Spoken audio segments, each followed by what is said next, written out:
years. So we're going live in 3, in 2, and 1.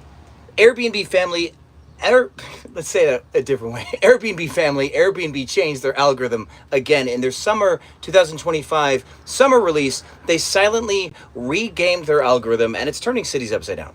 I've had people in my DMs reporting that their calendars are going empty or that they're all of a sudden booked and they have no clue why.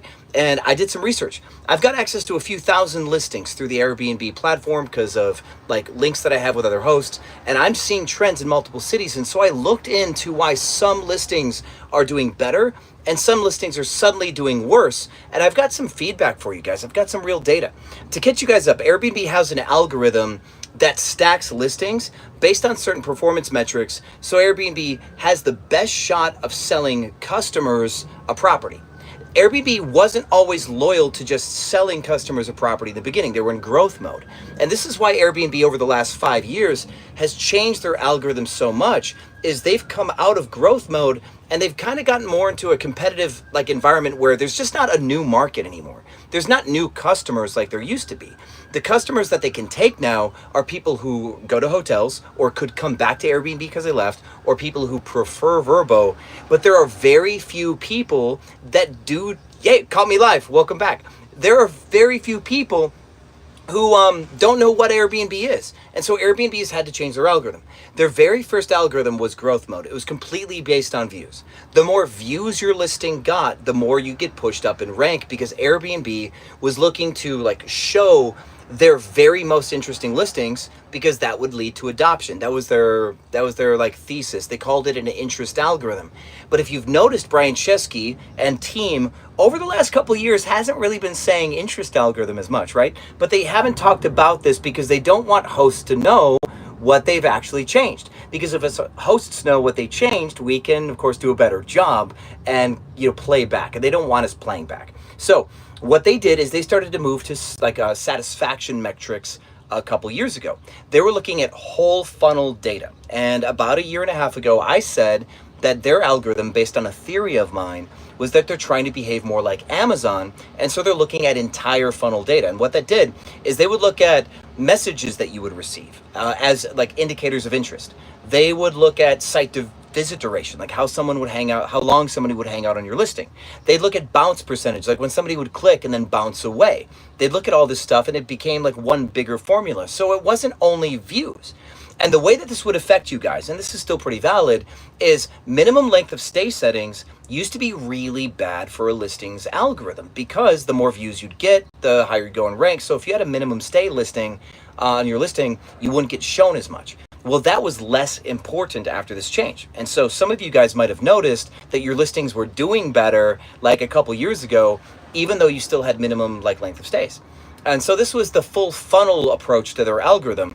Lo and behold, Brian Chesky, 6 months ago, said it in a live interview that they're trying to be like the Amazon of travel. So here at Airbnb Automated, we caught him a whole year in advance.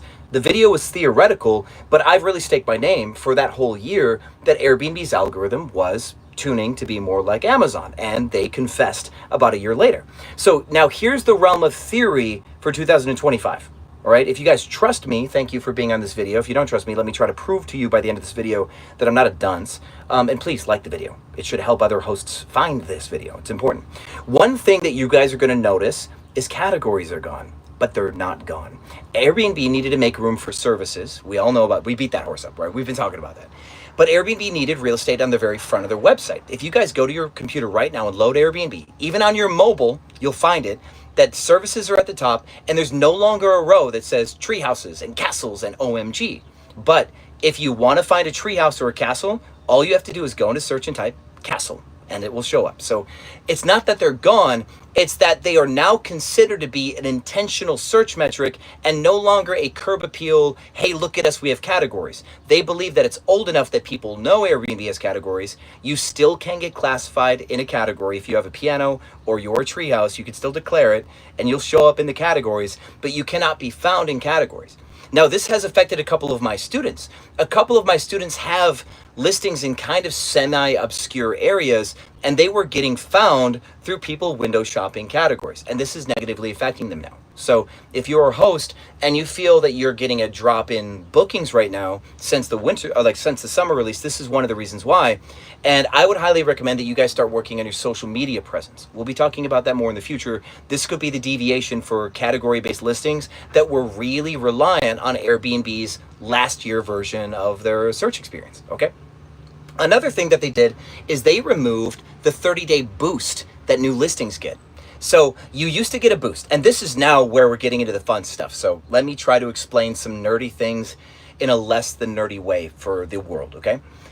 Airbnb used to give a 30-day hypothetical boost to a listing because they didn't know if the listing was good yet. So what they would do is they'd give it more views to give it more top of funnel data and feed the data. That's what they would do. Well, now that they've taken the boost away, here's what I believe is going on. And I've done this enough with the algorithm, I do think this is pretty accurate. They are giving every listing a base score, right? They're kind of like a credit score. They're going to give you a base starting score, just like when we're kids. Our starting credit score is not very good, but it's also not bad, right? We didn't just declare bankruptcy. So they'll give you views. They'll shuffle the deck. Airbnb shuffles views from listings based on their score, meaning that everybody will get amount of placements based on generic search. Now, they do something called right fitting. Okay, this is a phrase I made up, but it's still valid. Okay, right fitting is where they take a search and they show based on relevance. So if you have a pool and someone searched for a pool, obviously. If you have kids and you're searching, they're going to look for like listings that have cradles and cribs and whatever, but also they're looking for listings that have reviews that were 5-star where the other people had kids. If you have pets, they're looking for 5-star reviews from people who have pets. We're going to cover this a little bit more at the end of the video, but this is a right fitting concept. So as far as a new listing goes, they know that they can only get so much like relevance, so they're going to give you views based on a hypothetical score, and the better you do in search and the better you do in their algorithm, your score will go up or your score will go down. Now, how your score goes down is an important factor, right? Like response time, cancellations, negative reviews, stuff like that.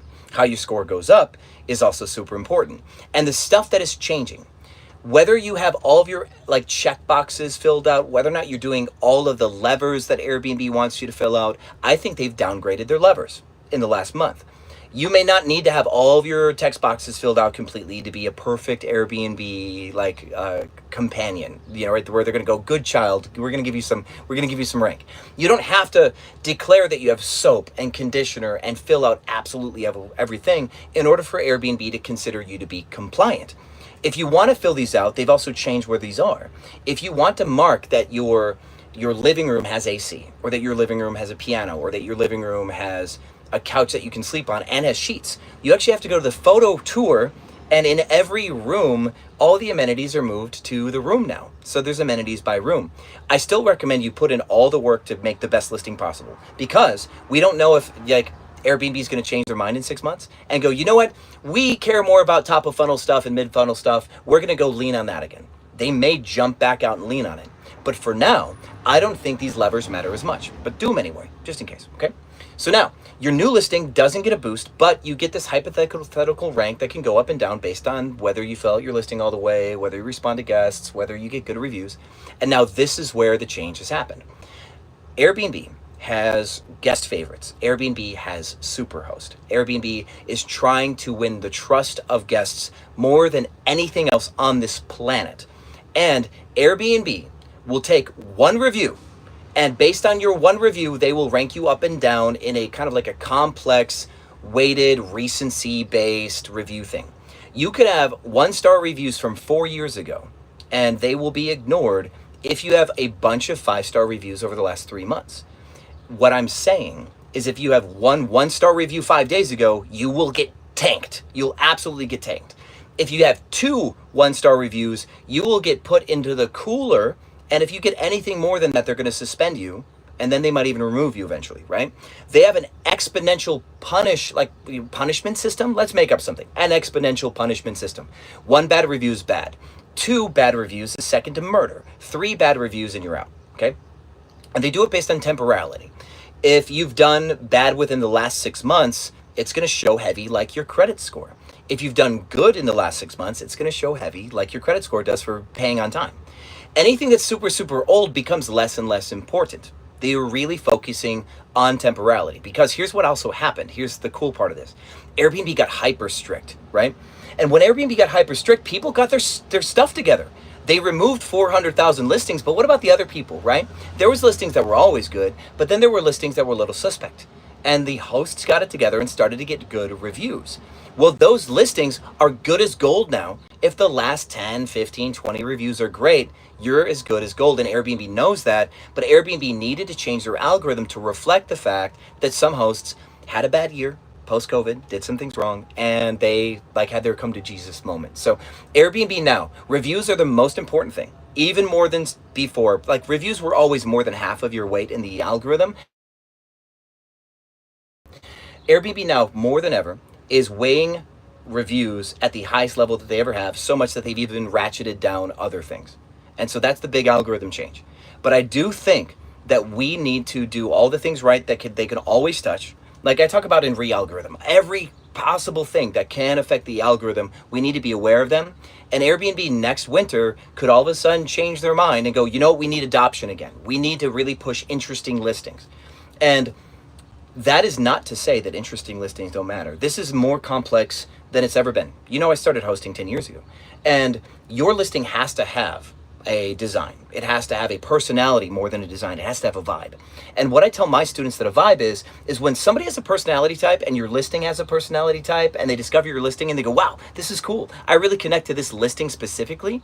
This vibing with your listing is how you get bookings, because let's say there's 10,000 listings. And there's gonna be 500 customers. And everything's a good price, everything's a good value. When somebody picks a listing, they're gonna pick it based on emotional connection. And that's the vibe. So not only do you have to really understand that Airbnb's algorithm ranks you based on compliance and positive delivery of service, but you can still have a boring listing with 5-star reviews. All that does is get you on the first page. But if the guest doesn't think you're cool, they won't book you. You'll be stuck on price still. You'll have to make a price-based proposition, and that's not how you make millions of dollars, okay? So if you want to make a ton of money, yes, you have to comply to Airbnb's algorithm change, but you need to find a way to cut through the noise. I'm going to go to the gym, and then my newest listing is a 101 Dalmatians theme. And another one I'm doing brown and green, and I'm debating if I want to do a jazz theme, a saxophone thing, or if I want to do a jaguar theme. I'm playing with that. You're going to see it coming soon. But we need to break into a form of novelty. And the bigger your listing is, the more you're going to have to put into it. So my studios, I can put $3,000 into gimmicks, and I'm the best studio on the block. Your 5-bedroom house, you're really going to have to do some soul searching to find a way to really cut through the noise and be a little bit brave. You guys might have seen my all orange house. That all orange house, people love it to death when they're there. In the photos, people go, are you sure you wanted to do that? I've had friends go, are you sure about this? But guests love it. So being completely orange looks like it could go south, but people really like how brave it is. So don't be afraid to get a little bit fun. So if you have questions about the algorithm, please leave them in the comments. I'm gonna go hit the gym, do some deadlifts, and then I'm gonna go work on the Dalmatians property. Love you guys, and I'll see you on the other side.